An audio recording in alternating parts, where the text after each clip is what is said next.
श्री कृष्ण गोविंद हरे मुरारी, हे नाथ नारायण वासुदेव।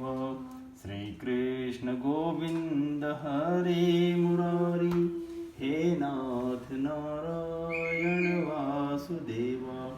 हे नाथ नारायण वासुदेवा, हे नाथ नारायण वासुदेवा।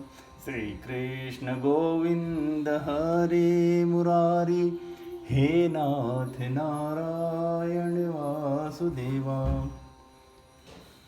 श्री गणेशाय नमः। अथ द्वितीयोध्याय तृतीय स्कंध। उद्धव जी द्वारा भगवान की बाल लीलाओं का वर्णन। श्री शुक उवाच इति भागवत पृष्ठ क्षत्रा वार्तां प्रियाश्रयां प्रतिवक्तुं न चोत्सेह औत्कण्ठ्यात् स्मारितेश्वरः। यः पंच्य आयनो मात्रा प्रातराशाय याचितः, तन्ने छद्र चयन यस्य सपर्या बाललीलया। स कथं सेवया तस्य कालेन जरसंगतः, पृष्टो वार्तां प्रतिभूर्याद्वतुर्भर्तु पादावनुस्मरण। स मुहूर्तं भूतूष्णीं कृष्णाङ्घ्रिसुधया भृशं, तीव्रेण भक्तियोगेन निमग्नः साधुनिव्रतः। पुलकोद्भिन्न सर्वाङ्गो मुञ्चमील ददृशाशुचः, पूर्णार्थो लक्षितस्तेन स्नेह प्रसर संलुप्त। श्री सुखदेव जी कहते हैं, जब विदुर जी ने परम भक्त उद्धव से इस प्रकार उनके प्रियतम श्री कृष्ण से संबंध रखने वाली बातें पूछी, तब उन्हें अपने स्वामी का स्मरण हो आया और वे हृदय भर आने के कारण कुछ भी उत्तर न दे सके। जब ये 5 वर्ष के थे, बालकों की तरह खेल में ही श्री कृष्ण की मूर्ति बनाकर उनकी सेवा पूजा में ऐसे तन्मय हो जाते थे कि कलेवे के लिए माता के बुलाने पर भी उसे छोड़कर नहीं जाना चाहते थे। अब तो दीर्घकाल से उन्हीं की सेवा में रहते रहते ये बूढ़े हो चले थे। अतः विदुर जी के पूछने से उन्हें अपने प्यारे प्रभु के चरण कमलों का स्मरण हो आया। उनका चित्त विरह से व्याकुल हो गया। फिर वे कैसे उत्तर दे सकते थे। उद्धव जी श्री कृष्ण के चरणारविंद मकरंद सुधा से सराबोर होकर 2 घड़ी तक कुछ भी नहीं बोल सके। तीव्र भक्ति योग से उसमें डूबकर वे आनंद मग्न हो गए। उनके सारे शरीर में रोमांच हो आया तथा मूंदे हुए नेत्रों से प्रेम के आंसुओं की धारा बहने लगी। उद्धव जी को इस प्रकार प्रेम प्रवाह में डूबे देखकर विदुर जी ने उन्हें कृतकृत्य माना। शंके भर्गवलोकान्नलोकं पुनरागतः, विमृज्य नेत्रे विदुरं प्रत्याहोद्भव उत्स्मयन्। उद्धववाच कृष्णध्युमणिनीलोचे गीर्णेष्वजगरेणः, किं नु नः कुशलं ब्रूया गतश्रीषु ग्रहेष्वहं। दुर्भगो बत लोकोऽयं यद्वो नितरामपि, ये संवत्सन्तो न विदुर्हरिमीनाइडो इवोडुपम्। इंगितज्ञा पुरप्रौढ़ा एकारामाश्च सात्वता वृषभं सर्वे भूतावासं मंसत। देवस्य मायया स्पष्टा ये चान्यदसदाश्रिता, भ्राम्यते धीर्न तदाख्ये रात्मन्युता मनोहरो। प्रदर्श्या तप्ततप सांवितृप्तदृशां नृणाम्, आदायान्तरधाध्यस्तु स्वबिम्बं लोकलोचनम्। यत्मर्यलीलोपैकं स्वयोग मायाबलं दर्श्यता गृहीतं, विस्मापनं स्वस्य च सौभगर्धे परं पदं भूषणभूषणाङ्गम्। यद्यं सूनोर्बत राजसूये निरीक्ष्य द्रक्स्वस्त्ययनं त्रिलोकः, कार्स्त्येन चाध्येह गतं विधातु रर्वाक्स्रतो कौशलमित्यमन्यत। कुछ समय बाद जब उद्धव जी भगवान के प्रेमधाम से उतरकर पुनः धीरे धीरे संसार में आए, तब अपने नेत्रों को पोंछकर भगवत लीलाओं का स्मरण हो आने से विस्मित हो विदुर जी से इस प्रकार कहने लगे। उद्धव जी बोले, विदुर जी, श्री कृष्ण रूप सूर्य के छिप जाने से हमारे घरों को काल रूप अजगर ने खा डाला है। वे श्रीहीन हो गए हैं। अब मैं उनकी क्या कुशल सुनाऊं? ओह, यह मनुष्य लोग बड़ा ही अभागा है। इसमें भी यादव तो नितांत भाग्यहीन है, जिन्होंने निरंतर श्री कृष्ण के साथ रहते हुए भी उन्हें नहीं पहचाना। जिस तरह अमृत में चंद्रमा के समुद्र में रहते समय मछलियां उन्हें नहीं पहचान सकी थी। यादव लोग मन के भाव को ताड़ने वाले, बड़े समझदार और भगवान के साथ एक ही स्थान पर रहकर क्रीड़ा करने वाले थे, तो भी उन सब ने समस्त विश्व के आश्रय सर्वांतरयामी श्री कृष्ण को एक श्रेष्ठ यादव ही समझा। किंतु भगवान की माया से मोहित इन यादवों और इनसे व्यर्थ का बैर ठानने वाले शिशुपाल आदि के अवहेलना और निंदा सूचक वाक्यों से भगवत प्राण महानुभावों की बुद्धि भ्रम में नहीं पड़ती थी। जिन्होंने कभी तप नहीं किया, उन लोगों को भी इतने दिनों तक दर्शन देकर अब उनकी दर्शन लालसा को तृप्त किए बिना ही वे भगवान श्री कृष्ण अपने त्रिभुवन मोहन श्री विग्रह को छिपाकर अंतर्ध्यान हो गए हैं, और इस प्रकार उन्होंने मानो उनके नेत्रों को ही छीन लिया है। भगवान ने अपनी योग माया का प्रभाव दिखाने के लिए मानव लीलाओं के योग्य जो दिव्य श्री विग्रह प्रकट किया था, वह इतना सुंदर था कि उसे देखकर सारा जगत तो मोहित हो ही जाता था, वे स्वयं भी विस्मित हो जाते थे। सौभाग्य और सुंदरता की पराकाष्ठा थी उस रूप में। उससे आभूषण भी विभूषित हो जाते थे। धर्मराज युधिष्ठिर के राजसूय यज्ञ में जब भगवान के उस नयनाभिराम रूप पर लोगों की दृष्टि पड़ी थी, तब त्रिलोकी ने यही माना था कि मानव सृष्टि की रचना में विधाता की जितनी चतुराई है, सब इसी रूप में पूरी हो गई है। यस्यानुरागलुप्त हासरास लीलावलोक प्रतिलब्धमाना व्रज स्त्रियो द्रग्भीरनुप्रवत्त धियोवतस्थो किल कृत्यशेषः स्वशान्तरूपेष्वितरे स्वरूपे रभ्यर्धमानेष्वनुकम्पितात्मा परावरेशो महादंशयुक्तो यजोऽपि जातो भगवान् यथाग्नि मां खेदयत्येतदजस्य जन्म विडम्बनं यद्वसुदेव गेहे व्रजे च वासोरिभयादिव स्वयं पुराद्व्यवात्सीध्यदनन्तवीर्यः दुनोति चेत स्मर्तो ममेतद् यदाह पादावभिवन्द्य पितृः ताताम्ब कंसादुरुशङ्कितानां प्रसीदतं नो कृतनिष्कृतीनां को वा मुन्श्याङ्ग घृसरोजरेणुं विस्मर्तु मीशीतपुमान् विजिघ्रण यो विस्फुरद् भुविटपेन भूमे भारं कृतान्तेन तिरश्चकार द्रष्टा भवद्भिर्ननुराजसूये चैद्धस्य कृष्णं द्वितीयोऽपि सिद्धि यां योगिनः संस्पृश्यन्ति सम्यग् योगेन कस्तर्द्विरहं सहेत तथैव चान्ये नरलोकवीरा याः वे कृष्णमुखारविन्दं नेत्रे पिबन्तो नैनाभिरामं पार्थास्त्रपूता पद्मापुरस्य। उनके प्रेमपूर्ण हास्य विनोद और लीलामय चितवन से सम्मानित होने पर ब्रज बालाओं की आंखें उन्हीं की ओर लग जाती थी, और उनका चित्त भी ऐसा तल्लीन हो जाता था कि वे घर के काम धंधों को अधूरा छोड़कर ही जड़ पुतलियों की तरह खड़ी रह जाती थी। चराचर जगत और प्रकृति के स्वामी भगवान ने जब अपने शांत रूप महात्माओं को अपने ही घोर रूप असुरों से सताए जाते देखा, तब वे करुणा भाव से द्रवित हो गए और अजन्मा होने पर भी अपने अंश बलराम जी के साथ काष्ठ में अग्नि के समान प्रकट हुए। अजन्मा होकर भी वसुदेव जी के यहाँ जन्म लेने की लीला करना, सबको अभय देने वाले होने पर भी मानो कंस के भय से ब्रज में जाकर छिप रहना, और अनंत पराक्रमी होने पर भी काल यवन के सामने मथुरापुरी को छोड़कर भाग जाना, भगवान की ये लीलाएं याद आकर मुझे बेचैन कर डालती हैं। उन्होंने जो देवकी वसुदेव की चरण वंदना करके कहा था, पिताजी माताजी, कंस का बड़ा भय रहने के कारण मुझसे आपकी कोई सेवा न बन सकी, आप मेरे इस अपराध पर ध्यान न देकर मुझ पर प्रसन्न हो। श्री कृष्ण की ये बातें जब याद आती हैं, तब आज भी मेरा चित्त अत्यंत व्यथित हो जाता है।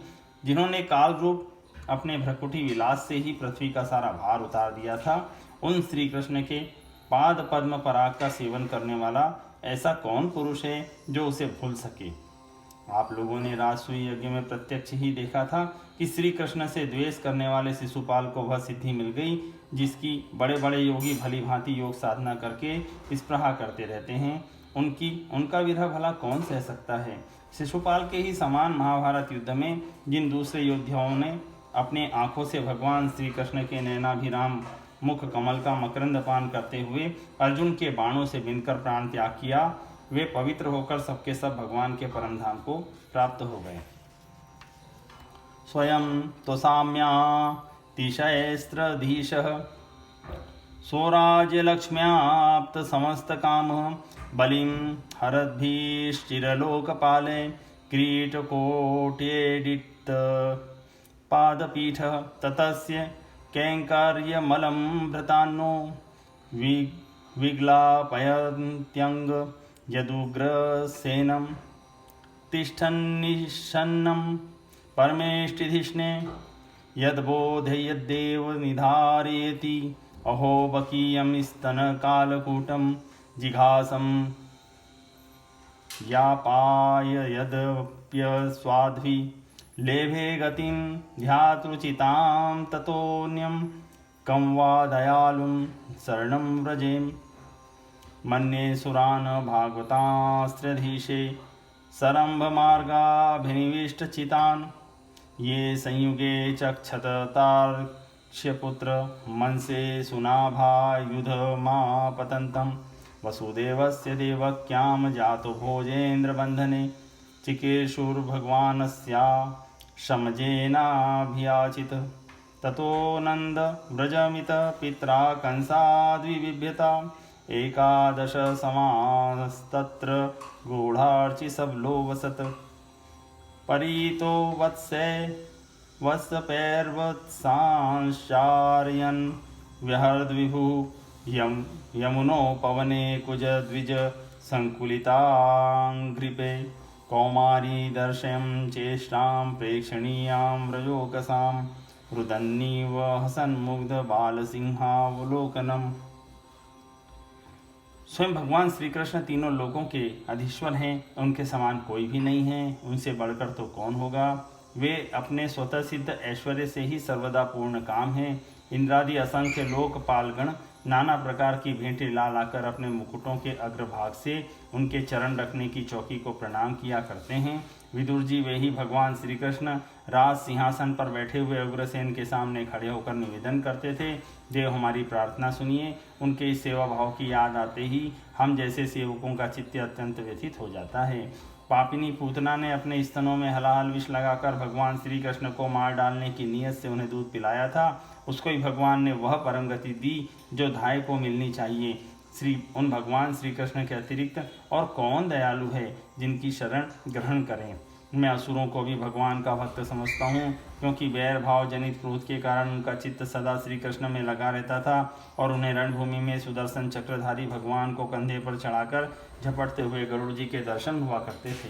ब्रह्मा जी की प्रार्थना से पृथ्वी का भार उतारकर उसे सुखी करने के लिए कंस के कारागार में वसुदेव देवकी के यहाँ भगवान ने अवतार लिया था। उस समय कंस के डर से पिता वसुदेव जी ने उन्हें नंद बाबा के व्रज में पहुंचा दिया था। वहां वे बलराम जी के साथ 11 वर्ष तक इस प्रकार छिपकर रहे कि उनका प्रभाव व्रज के बाहर किसी पर प्रकट नहीं हुआ। यमुना के उपवन में जिसके हरे भरे वृक्षों पर कलरव करते हुए पक्षियों के झुंड रहते हैं, भगवान श्री कृष्ण ने बछड़ों को चराते हुए ग्वाल बालों की मंडली के साथ विहार किया था। वे व्रजवासियों की दृष्टि आकृष्ट करने के लिए अनेकों बाल लीला उन्हें दिखाते थे। कभी रोने से लगते, कभी हंसते और कभी सिंह शावक के समान मुग्ध दृष्टि से देखते। स एव गोधनं लक्ष्म्यानिकेतसित गोवृषं चार्यन्न गुणान् गोपान् रणद्वेनुररीरमत प्रयुक्तान् भोजराजेन मायिन कामरूपिणं लीलया व्यनुदत्तांस्तान् बालक्रीडान् कानिव विपन्नान् विष्पानेन निग्रह भुजगाधिपम् उत्थाप्यापायत् गावस्ततोऽयं प्रकृतिस्थितम् अयाजयद गोसवेन गोपराजं द्विजोत्तमे वित्तस्य चोरुभारस्य चिकीर्षण सद्वयं विभु वर्षतीन्द्रे व्रज कोपा भग्नमाने तिविहल गोप गोत्रलीलात् पत्रेण त्रातो भद्रानुगृह्णता यरक्षिशिखरैर्मृष्टं मानयन रजनीमुखं गायन कलपदं रेमे स्त्रीणाम मंडनः। फिर कुछ बड़े होने पर वे सफ़ेद बैल और रंग बिरंगी शोभा की मूर्ति गौओं को चराते हुए अपने साथी गोपों को बांसुरी बजा बजा कर रिझाने लगे। इस समय जब कंस ने उन्हें मारने के लिए बहुत से मायावी और मनमाना रूप धारण करने वाले राक्षस भेजे, तब उनको खेल ही खेल में भगवान ने मार डाला, जैसे बालक खिलौनों को तोड़ फोड़ डालता है। कालिए नाग का दमन करके विष मिला हुआ जल पीने से मरे हुए ग्वाल बालों और गौओं को जीवित कर उन्हें कालीय दह का निर्दोष जल पीने की सुविधा कर दी। भगवान श्री कृष्ण ने बढ़े हुए धन का सद्व्यय कराने की इच्छा से श्रेष्ठ ब्राह्मणों के द्वारा नंद बाबा से गोवर्धन पूजा रूप गोयज्ञ करवाया। भद्र, इससे अपना मान भंग होने के कारण जब इंद्र ने क्रोधित होकर व्रज का विनाश करने के लिए मूसलाधार जल बरसाना आरंभ किया, तब भगवान ने कर्णावश खेल ही खेल में छत्ते के समान गोवर्धन पर्वत को उठा लिया और अत्यंत घबराए हुए ब्रजवासियों की तथा उनके पशुओं की रक्षा की। संध्या के समय जब सारे वृंदावन में शरद के चंद्रमा की चांदनी छिटक जाती, तब श्री कृष्ण उसका सम्मान करते हुए मधुर गान करते और गोपियों के मंडल की शोभा बढ़ाते हुए उनके साथ रास विहार करते। इति श्रीमद्भागवते महापुराणे पारमहंस्यां संहितायां तृतीय स्कंदे विदुरोद्धव संवादे द्वितीयोऽध्याय संपूर्णम्।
श्री कृष्ण गोविंद हरे मुरारी, हे नाथ नारायण वासुदेव।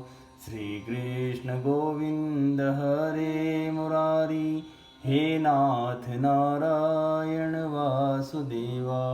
हे नाथ नारायण वासुदेव, हे नाथ नारायण वासुदेव। श्री कृष्ण गोविंद हरे मुरारी, हे नाथ नारायण वासुदेवा।